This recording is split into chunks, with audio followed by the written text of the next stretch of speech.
जय जगन्नाथ दर्शक बंधु यूएसर आपको स्वागत जनाऊँ आज पुणी न्यूज अपडेट नहीं आसी जोटा कि भैन डिलीवरी रोचे जो भाई मैंने भी आमको कहते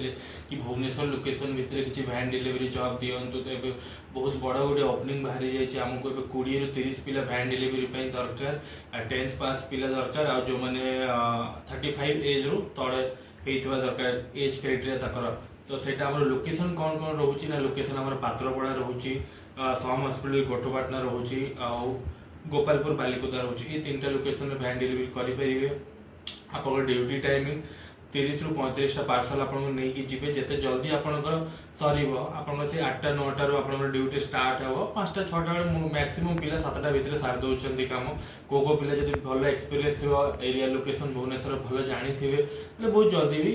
करें। तो जो मैंने चाहूँ भैन डिलीवरी जॉब करने को एथेर आप सैलरी रहिबो 15,000 14 ରୁ 15 माने 14,000 ରୁ 15,000 पे पैसा कटिक आसो आप 26टा ड्यूटी रहिबो मासको 4टा छुट्टी रहिबो। तो इमिडिएट स्क्रीन डिस्प्ले होता नंबर आमको जोगाजोग करूँ आम ऑफिस को विजिट करूँ किसी डॉक्यूमेंटेशन प्रोसेस अच्छी से कलापर आम आपको डायरेक्ट वेंडर पाखक पठेबू हब पाखक पठेबू से इमिडिएट आप जॉइनिंग हो। तो आज ये थैंक यू। जय जगन्नाथ नमस्कार।